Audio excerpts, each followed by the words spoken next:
Cordial saludo, mi nombre es Arianelse Reina, soy estudiante en la Universidad Iberoamericana y hoy les voy a hablar un poco sobre, bueno, ¿a qué se le denomina inconsciente cognitivo? El inconsciente cognitivo se refiere a los procesos mentales que ocurren fuera de la conciencia y que a pesar de no ser accesibles de forma consciente, influyen en el comportamiento, el pensamiento, la toma de decisiones y el procesamiento de la información. Bueno, esto también habla un poco sobre la automatismo. En resumen, ¿qué es, qué se denomina inconsciente cognitivo? Bueno, este es un componente esencial de nuestra vida mental que opera fuera de nuestra conciencia y afecta significativamente nuestras interacciones con el mundo.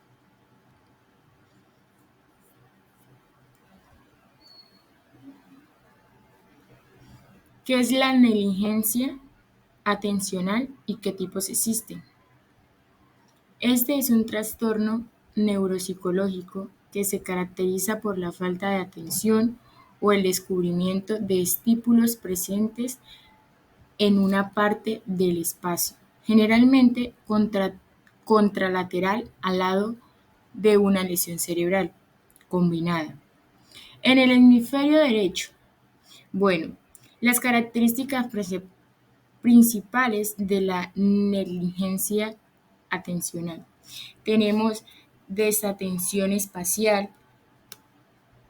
descuido de actividades diarias.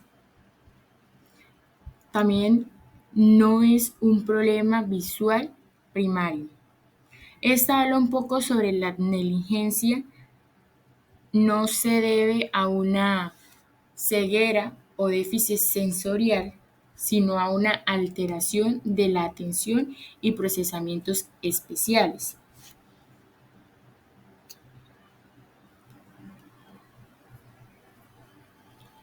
Bueno, también vamos a hablar un poco sobre, según el espacio afectado. En esta tenemos peripersonal, también tenemos extrapersonal. La extrapersonal habla un poco del involucrar el espacio lejano, más allá del alcance físico inmediato. Un ejemplo de ello claro, un individuo puede no reconocer la presencia de personas o señales en el lado izquierdo de una habitación grande o en la calle. También tenemos aquí la referencia espacial. Se habla sobre la negligencia egocéntrica y también tenemos la negligencia alocéntrica. Esta habla un poco más de Esta vincula a las posiciones de los objetos en el espacio, independientemente de la orientación del propio cuerpo.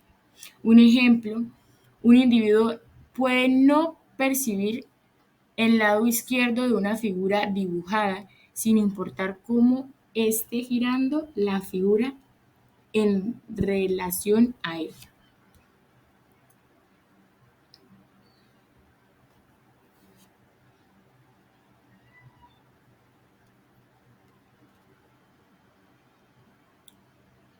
Según el tipo de estímulos. También tenemos la negligencia sensorial, negligencia motora. Esta habla un poco sobre bueno, se manifiesta en la falta de movimientos dirigidos hacia el lado afectado. Un ejemplo claro es dificultad para comenzar a comer del lado izquierdo de un plato.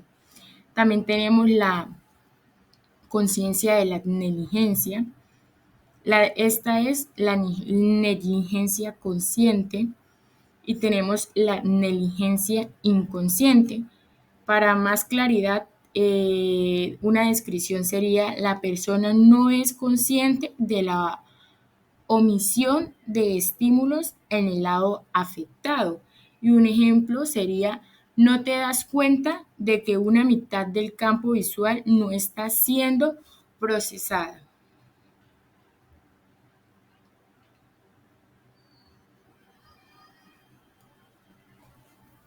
También está implicaciones clínicas. Estas son muy importantes ya que el reconocimiento temprano y la interveniencia a través de terapias de rehabilitación son cruciales para mejorar las funciones atencionales y minimizar las limitaciones causadas por por este síndrome.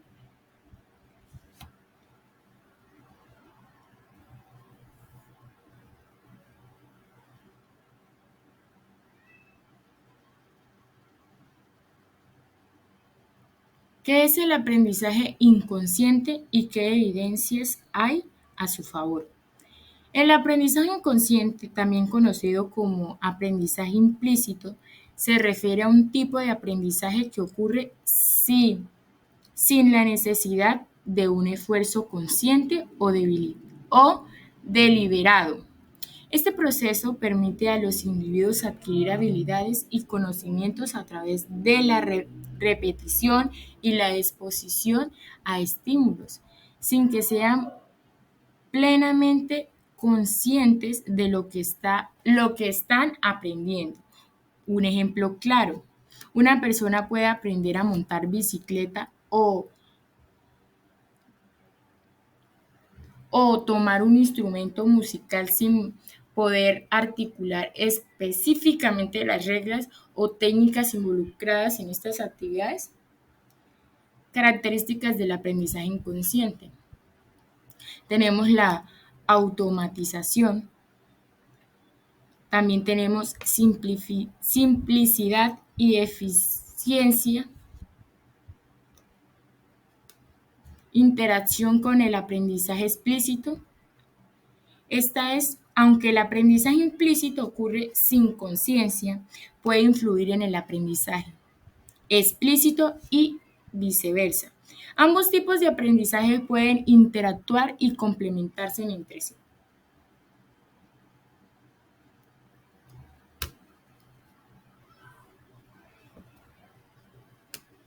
Evidencia del aprendizaje inconsciente.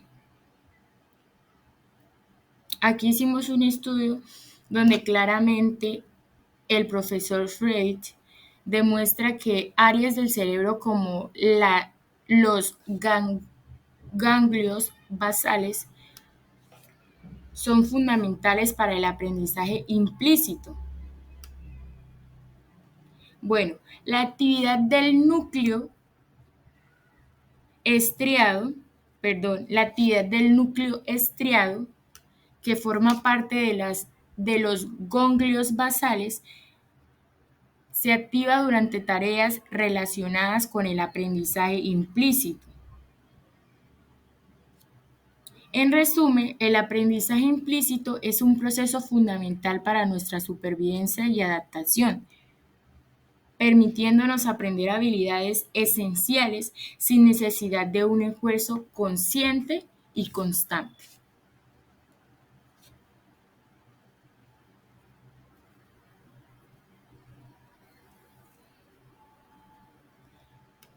¿Qué es la memoria inconsciente y qué evidencias hay a su favor? La memoria inconsciente o memoria implícita, esta que implica el recuerdo consciente de información. La memoria inconsciente se manifiesta en la capacidad de relacionar tareas, reconocer patrones o responder a estímulos previamente experimentados sin el esfuerzo constante por recordar. Tenemos también las características de la memoria inconsciente. El automatismo, esto quiere decir que la memoria inconsciente influye en el comportamiento sin necesidad reflexional consciente, sin reflexión consciente. También tenemos la repetición y hábitos. Esto quiere decir que la memoria inconsciente está asociada con la formación de hábitos, habilidades motoras o respuestas condicionadas a estímulos, que se vuelven automáticas tras las prácticas repetidas. También tenemos duración a largo plazo.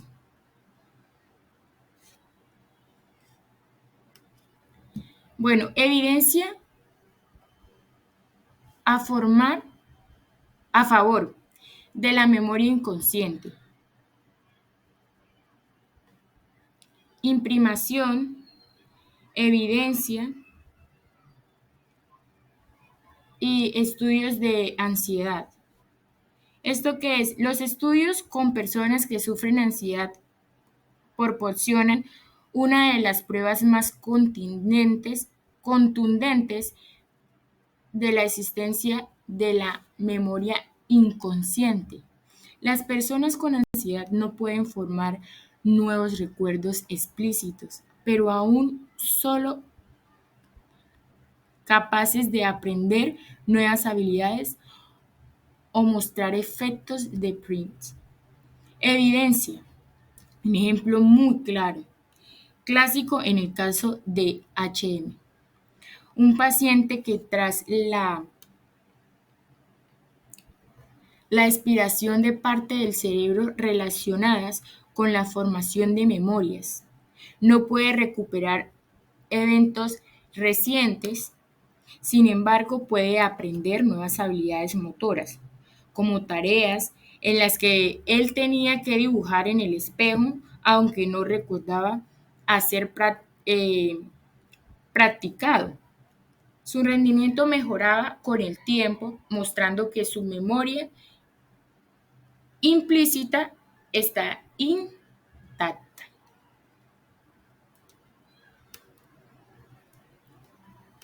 Tenemos condicionamiento clásico, aprendizaje de habilidades motoras, evidencias neuropsicológicas y estudios sobre la percepción subliminal.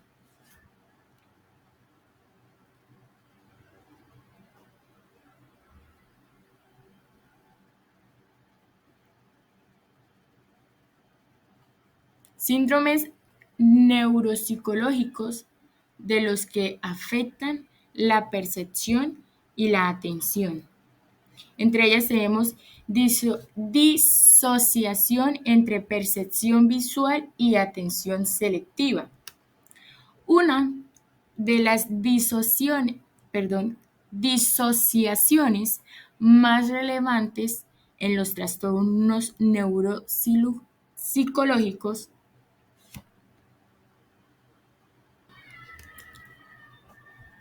es la separación entre la percepción visual y la atención selectiva. En condiciones normales, el cerebro integra información visual con procesos internales intencionales para permitirnos enfocar en estímulos relevantes mientras ignoramos aquellos que no lo son. Un ejemplo, un paciente con un daño en el lóbulo parental derecho puede experimentar un fenómeno consciente como herminigligencia, donde ignora completamente un lado del espacio visual, aunque su sistema visual sigue funcionando correctamente y puede percibir estímulos de ambos lados, su atención está gravemente afectada, lo que resulta en una incapacidad para procesar información previamente del lado negligido. Este tipo de disociación resulta como las funciones perceptivas y atencionales pueden operar de manera independiente cuando hay daño en el cerebro.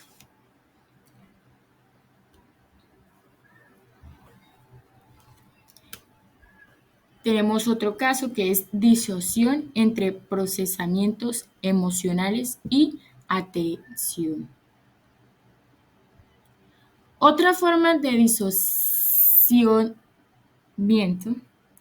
disociación que puede observar entre el procesamiento emocional y la atención. En estos trastornos, como el trastorno por estrés postraumático, bueno, por qué ocurre o dónde ocurre o cómo comienza. Esto ocurre porque las áreas del cerebro responsable del procesamiento emocional, como la amígdala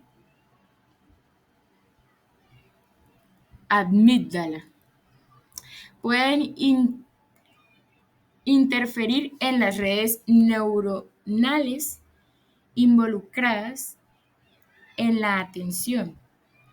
Como resultado, una persona con TPT podría estar conscientemente distraída para pensamientos o imágenes relacionadas con su trauma, lo que afecta su capacidad para realizar tareas cotidianas que requiere concentración. Por ejemplo, en resumen, estos dos disociaciones, la separación entre percepción visual y atención selectiva y la desconexión entre procesamiento emocional y atención, ilustran cómo los síndromes neuropsicológicos pueden alterar significativamente nuestras experiencias perceptivas y atención.